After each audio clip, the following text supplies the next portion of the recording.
ओम नमो भगवते वासुदेवाय. नमस्कार मंडळी.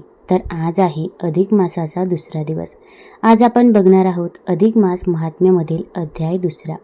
हा अध्याय पठण किंवा श्रवण केल्यामुळे आपल्या आयुष्यातील दुःख, दारिद्र्य, गरिबी ही दूर होत असते व आपल्या घरामध्ये सुख, शांती, समृद्धी येते. त्यामुळे व्हिडिओ स्किप न करता शेवटपर्यंत जरूर बघा. चॅनलमध्ये नवीन असाल तर चॅनल लाईक करा आणि सबस्क्राईब देखील करा. तसेच कमेंटमध्ये ओम नमो भगवते वासुदेवाय किंवा ओम महालक्ष्मी नमः लिहायला विसरू नका, जेणेकरून आपल्याला देखील भगवान विष्णूंचा, माता लक्ष्मीचा आशीर्वाद नक्कीच प्राप्त होईल. तसेच शेजारी नोटिफिकेशन बेल देखील प्रेस करा, जेणेकरून मी जेव्हा पण व्हिडिओ बनवेल तर तो व्हिडिओ तुम्हाला सर्वात अगोदर दिसेल. तुमचा अधिक मासमधील एक पण अध्याय मिस होणार नाही. श्री अधिक मास महात्म्य अध्याय दुसरा. श्री गणेशाय नमः. सूत म्हणती शौनकादिकासी आता एका पुढील कथेसी. काय कारणे राजा परीक्षितासी जाणे झाले वनांतरा. त्याच्या हातून एका ऋषींचा झाला होता अपराध. अवमानाचा ऋषीने राजास सर्पदंशाचा दिला शाप भयानक. सप्तदिनाचे उरे आयुष्यमान आता केवळ उरले जाणून. साधा भया आत्मकल्याण आला राजा वनांतरा. भाग्ये परीक्षितासी सद्गुरु शुकरूपी लाभला थोरू. तेने केला त्याचा उद्धारू कथा भागवत सांगून. तेथ मजला परम भाग्याने श्रावणी पडला अमृतवाणी. भागवताची कथा कल्याणी जी का जेव धारक. तव श्रोते म्हणते सुता लागून.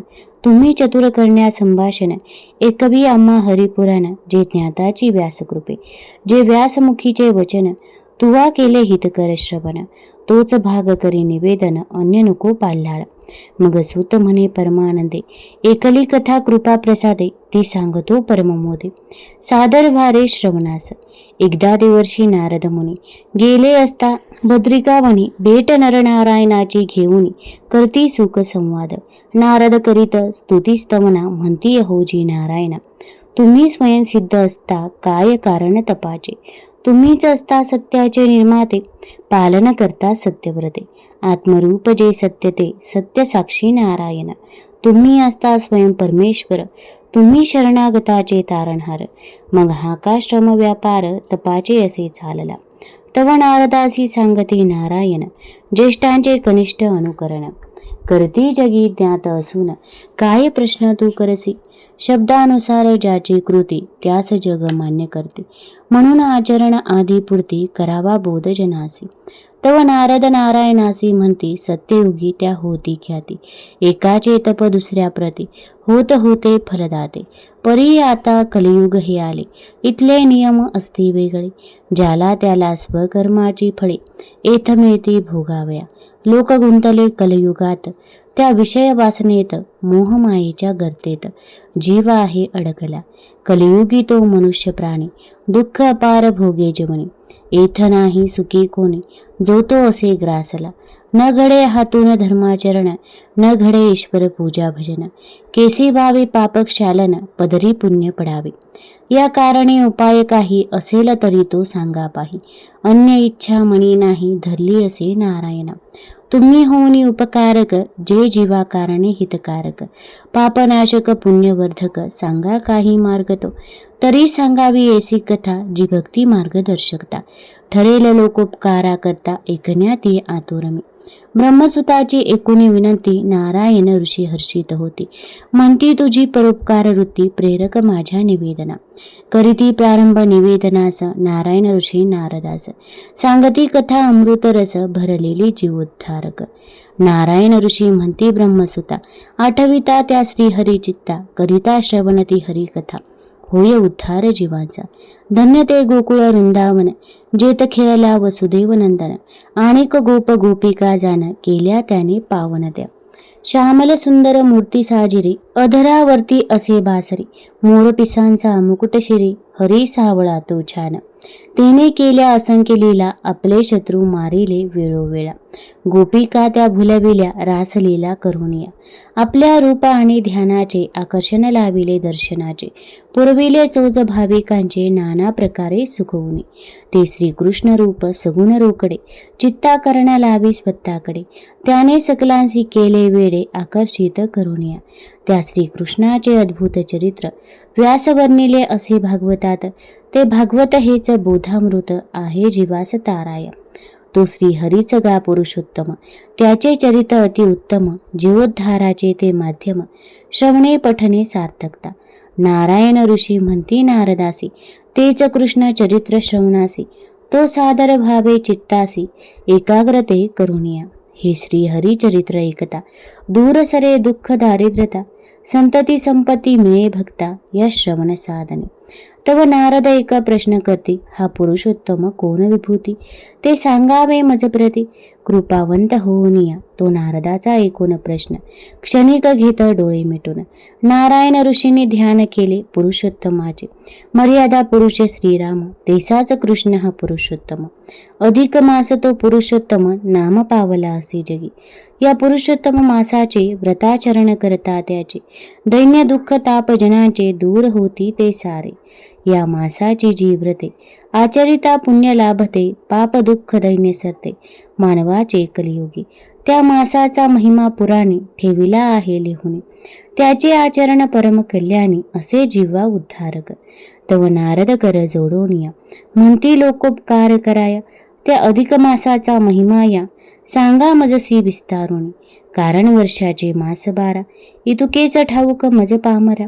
हा अधिक मास काय बरा, जन्मला काय कारणे, त्याची झाली कशी उत्पत्ती, काय कारण केसी स्थिती, कोणते व्रते या मासाती, करावे जीवोद्धारक.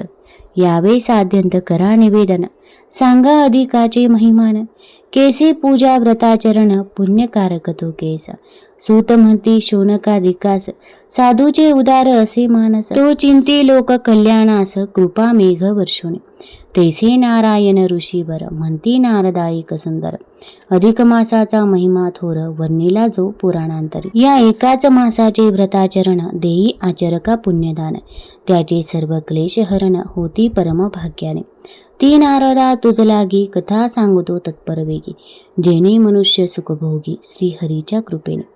ती अधिक मासाची जन्मकथा, केसा पुरुषोत्तम नाम धरिता, झाला कोणे भाग्ये जगता. विख्यात महापुण्यमयी ब्रहण नारदीय पुराणाचा, जो कथा भाग अधिक मासाचा, नारद नारायण संवादाचा, तोची इथे निवेदिला. अरुण विनवणी करी खास, स्वीकारा प्राकृत रचनेस, दुसरा अध्याय हरिचरणास प्रेमभावे समर्पितो. आता या अध्यायाचा मराठी भावार्थ आपण बघूया. तत्पूर्वी एक विनंती आहे, चॅनलमध्ये नवीन असाल तर चॅनल लाईक करा आणि सबस्क्राईब देखील करा. तसेच तुम्ही हा व्हिडिओ कुठून बघत आहात ते देखील आम्हाला जरूर कळवा. कमेंटमध्ये ओम नमो भगवते वासुदेवाय लिहायला विसरू नका. श्री अधिक मास महात्म्य अध्याय 2. नारायण नारद संवाद. सूत म्हणतात की ऋषीजन हो, राजा परीक्षित हा वनात का आला ते आपण पाहूया. राजा परीक्षितास 7 दिवसांत मृत्यू होण्याचा शाप मिळाला होता, पण त्या भाग्यवंत राजा शुकदेवाच्या मुखातून भागवताची जीवोद्धारक कथा श्रवणी पडली आणि त्याचा उद्धार झाला. तेव्हा श्रोतेसुताच म्हणतात की बाबा रे, तू चतुर संभाषण करण्यात मोठा माहीर आहेस, पण आम्हास त्या कथेची गोडी लागली आहे की जी तुला व्यासांकडून जीवाच्या उद्धारासाठी समजली आहे. तेव्हा आता अन्य पाल्हाळ न करता ती कथा पुढे सांग. तेव्हा सूतजी सांगू लागले की एकदा देवर्षी नारद मुनी हे बद्रिकावनी श्री नरनारायणाची भेट घेण्यासाठी गेले. तेव्हा त्यांनी नारायणास असे विचारले की तुम्ही स्वतः परमेश्वर स्वरूप असताना तुम्ही हे तपाचरण का करता. त्यावर नारायण ऋषी म्हणाले की अरे नारदा, जे आचरण ज्येष्ठ म्हणजेच मोठी माणसे करतात त्याचेच अनुकरण हे कनिष्ठ करतात, म्हणून ज्येष्ठांचा आचार हा आदर्श नको का. तेव्हा नारद म्हणाले की देवापूर्वी एकाने केलेल्या तपाचे फळ हे दुसऱ्याला मिळत होते, पण आता कलियुग आले आहे. इथला प्रत्येक प्राणी हा स्वकर्माच्या अधीन आहे. इथले लोक दुःखी कष्टी आहेत, त्यांच्या उद्धाराचा काही मार्ग आहे का. असल्यास तो कोणता. तुम्ही तो हितकारक पापनाशक पुण्यवर्धक असा उपाय सांगा. तेव्हा नारायण ऋषी म्हणाले की श्रीहरी कथा श्रवण हा एक उत्तम उपाय आहे. असे म्हणून नारायण ऋषी नारदास म्हणाले की सर्व पापांचा नाश करणारी, जीवाच्या जन्माची सार्थकता करणारी श्रीहरी कथा श्रवण भक्ती हीच उत्तम साधना आहे. हे श्रीहरिचरित्र ऐकताच दुःख दारिद्र्यातही दूर होते. संतती संपत्ती याचा भक्तास लाभ होतो. भगवान पुरुषोत्तमाची अधिक मासातील पूजा ही सर्व फलदायक आहे. तेव्हा नारदाने हा अधिक मास म्हणजे काय, त्याची जन्मकथा काय, त्याचे महत्त्व काय हे जाणून घेण्याची तीव्र इच्छा व्यक्त केली. इथे हा श्री नरनारायण आणि नारद यांच्या सुखसंवादाचा बृहन नारदीय पुराण संबंध अशा अधिक मास महात्म्याचा दुसरा अध्याय पूर्ण होतो. तुम्हाला जर हा अध्याय आवडला असेल तर चॅनल लाईक करा, सबस्क्राईब करा आणि आपल्या मित्रपरिवारासोबत जरूर शेअर करा. धन्यवाद.